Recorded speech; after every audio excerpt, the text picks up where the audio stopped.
Hello everybody and welcome back on the channel. I am Little Witch from Mercury, and today we are here to analyze the ultimate starter deck 09 Destiny Ignition, featuring cards from Seed Destiny.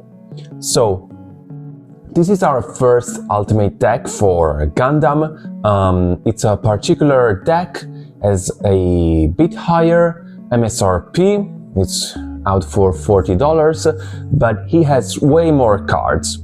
So it features 4 legendary rares instead of the usual 2, and it has 3 colors: purple, white and red, and can be played as purple white or purple red, as how the cards are sorted in the deck. It also has exclusive base resources, an exclusive EX base and an exclusive EX resource, and a set of dice. But let's not wait any further and let's take a look at the important part. Of course, it's the cards. I'm using Eggman here, and sadly they don't feature the new reprints. In this deck we have a lot of reprints, so for the red part and the white part, except for the 2 legendary rares, one for Atron and one for Kira, all the other cards are reprints but with new art. And as said, sadly I can't show you the new art because Eggman doesn't feature it on the website, but let's take a look at them anyway. I would like to start with the purple part. We have to start the Zaku Warrior. Is the usual level 2, 1 cost, 2/2 unit, now with Zaft and Minerva squad traits. This is the second 2/2 for Zaft, and it's very interesting if you play it with the Providence Gundam, because it means you can have up to 8 4/2 in your deck if you have the Providence Gundam paired out there. We then have the Sword Impulse Gundam, which is a very interesting card. It's level 4, 2 cost, 4/2 Zaft and Minerva squad, links with Coordinator and Minerva squad, so it links with Shin, links with Kira, and links with Atron. And it has an effect on deploy. If you deploy this unit from your threat, choose 1 enemy unit that is level 3 or lower and destroy it. So it basically has the same level and cost as Fatal Strike, but it's a 4/2 unit that links, and of course it has the effect only if you play it from your trash, but we do have some effects to do that now, and having this double usage makes it a very interesting card in my opinion. We then have a card that I don't like actually. It's a level 5, 3 cost, Blast Impulse Gundam, a 5/3 Zaft Minerva squad unit that links with Shin Asuka and has blocker. I think this is very frail as a blocker, especially now that there's a lot of improved technique around.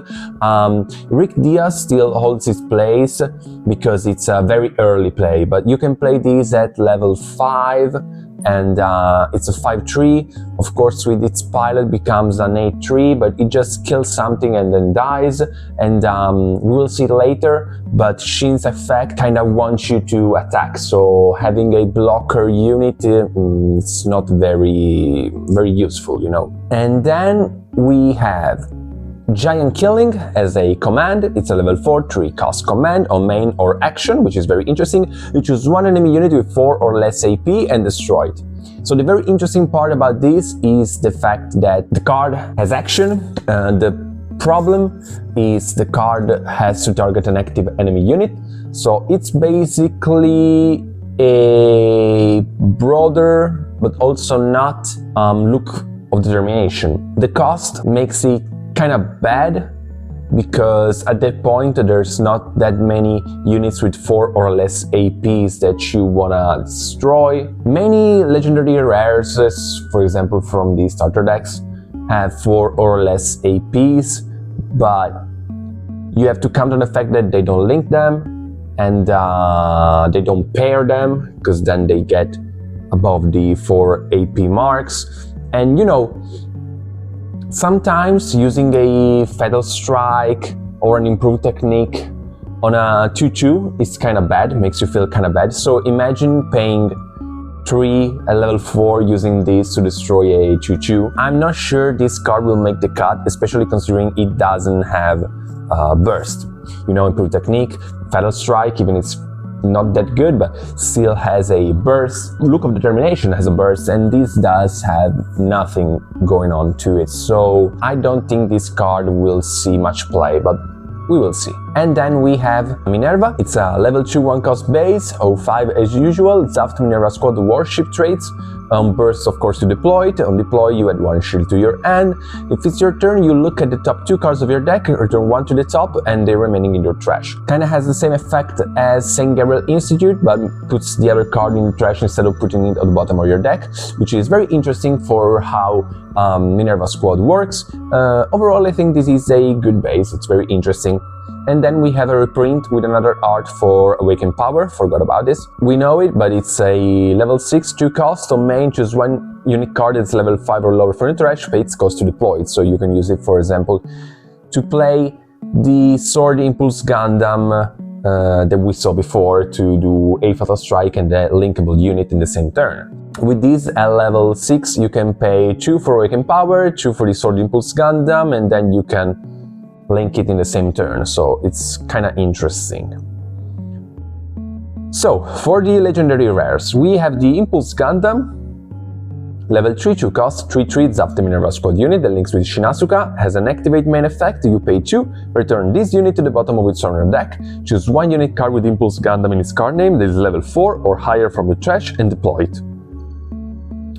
This is the reveal that changed the deck for me, because before this I was kinda but this is a very interesting engine to put everything in motion, and I think it's probably the best legendary rare in this deck. The thing is, it's designed so you can recycle them back forever, but you can take this Sword Impulse Gundam back with this, you can take basically any other card back with this, so you can kind of do the Unicorn Gundam tricks, though you don't recycle Banagher with this. But even if you just play this and then trade a Choo-Choo and it gets to 1 HP left, and you put it on the bottom of your deck to get another unit and link it and attack, I think this makes up for some very interesting shenanigans. And then we have the other legendary rare in purple, which is the Force Impulse Gundam, a level 5 4-cost, 5/4 Zaft Minerva squad unit that links with Shin Asuka. When destroyed, you choose 1 Minerva squad unit card without Force Impulse Gundam in its card name for your trash and add it to your hand. So this is another way to recycle your cards, even though it doesn't activate the Sword Impulse Gundam, but it's very interesting because you can play the Impulse Gundam and trade something, then it dies, you play this, it's destroyed, you get the Impulse Gundam back, you play it, and you can get this back with the Impulse Gundam.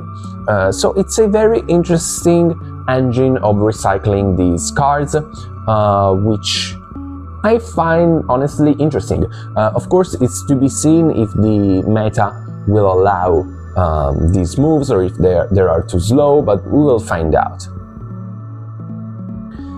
And the Minerva squad pilot, it's Shin Asuka, it's a level 4 1-cost, +3/+0, first +3/+0 pilot in game, Zaft Minerva squad and coordinator traits, that on attack, if it's on a Minerva squad unit, you choose 1 of your resources and set it as active. So it's a sort of more limited Suletta Mercury. We know that Suletta didn't have an impact on the game, so this effect, honestly, you can just ignore it.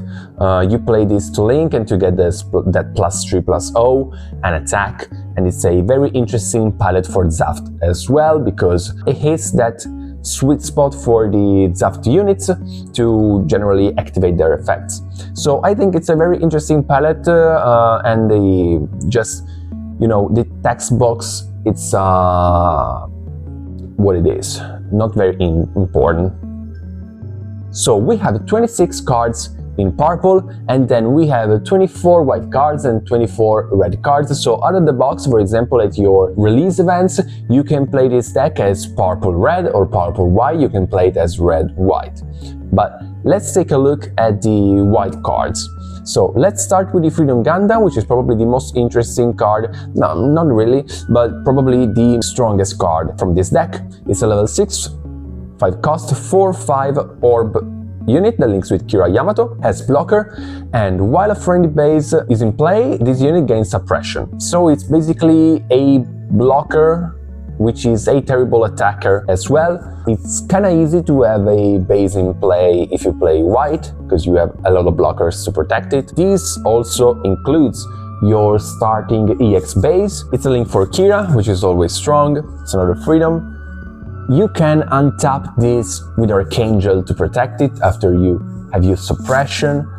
Overall, it's a very strong card that really puts a clock in a white deck that maybe generally they have some sort of difficult to close games after they stall them.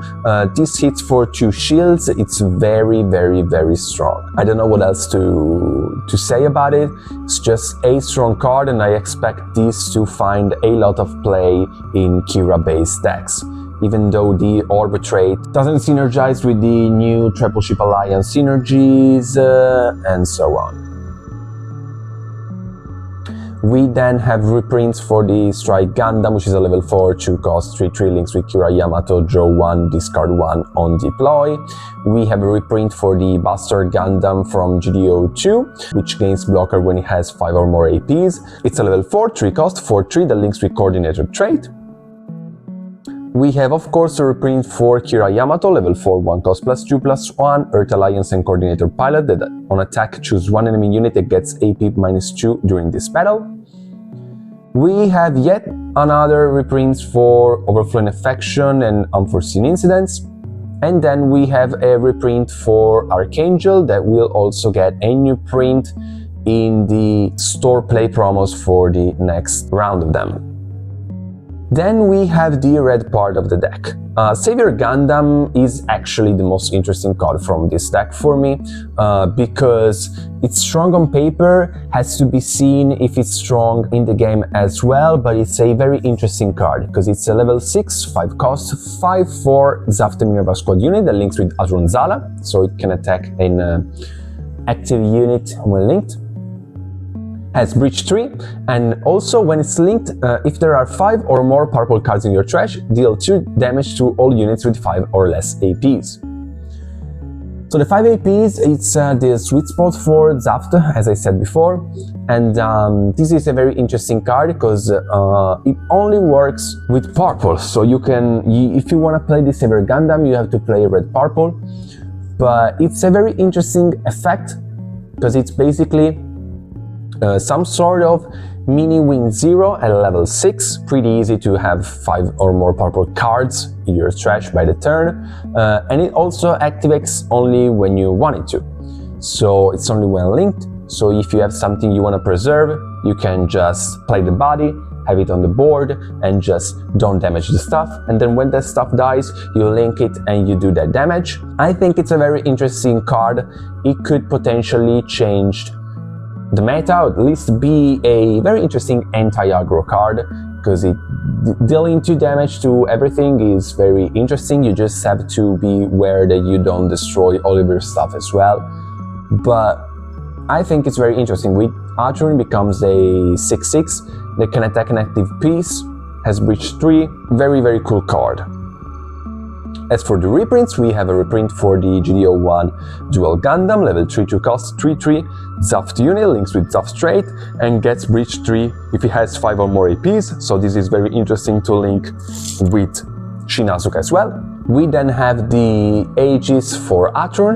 It's a level 4, 3 cost, 3/4 Zaft unit that links with Atron Zala, has Breach 3, very strong card.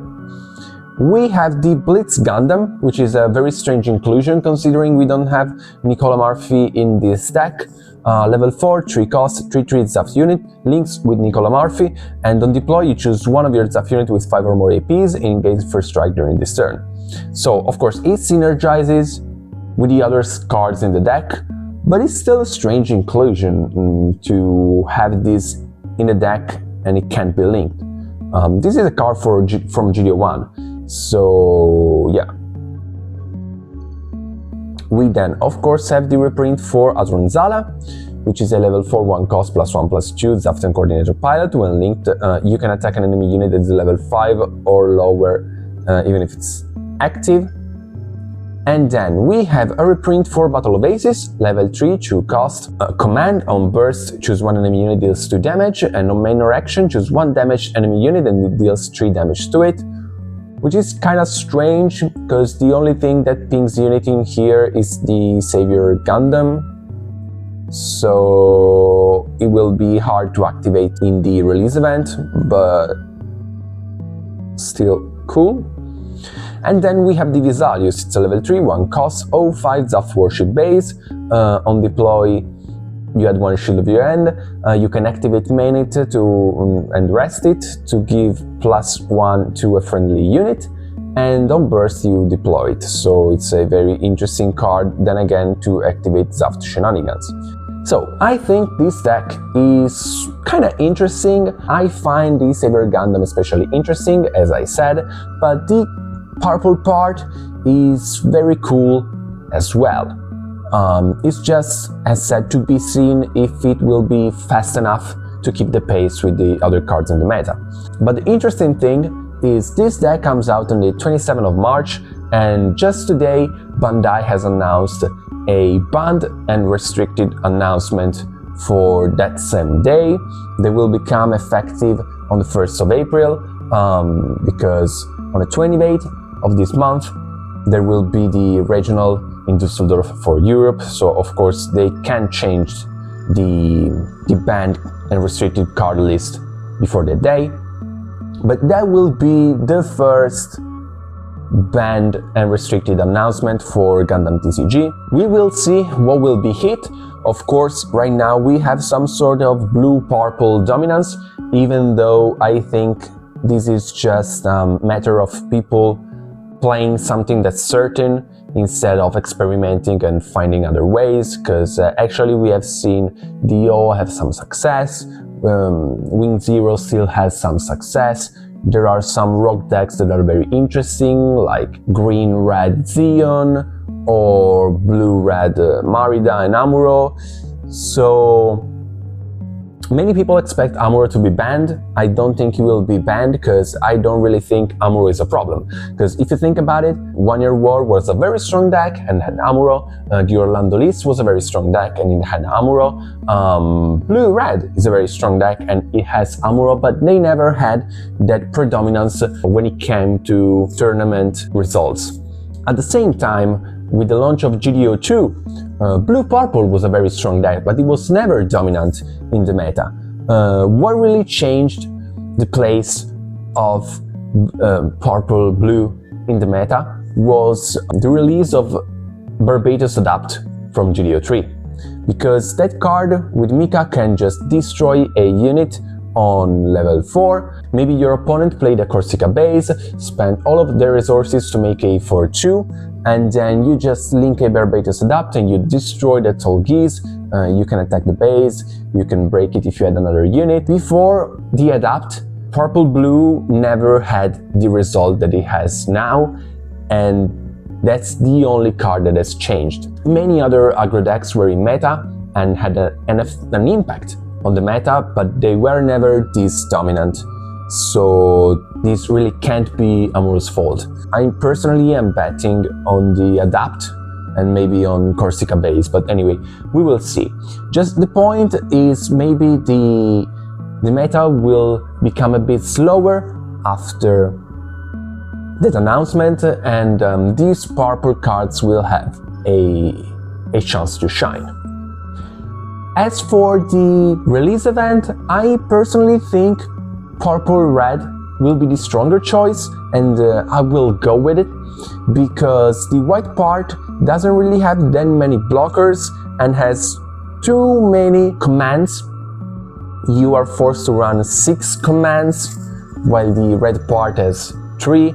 If you add the purple part, you will be running 10 commands in your 50 cards deck. Most of them will maybe be dead cards, because you know, you do an overflowing affection, of course you sculpt your hands, but if you draw just more commands, it doesn't really make anything. Unforeseen Incident is of course interesting, but it's very situational, while the red and purple part has a more, has a more aggro plan. It just puts more units with better stats.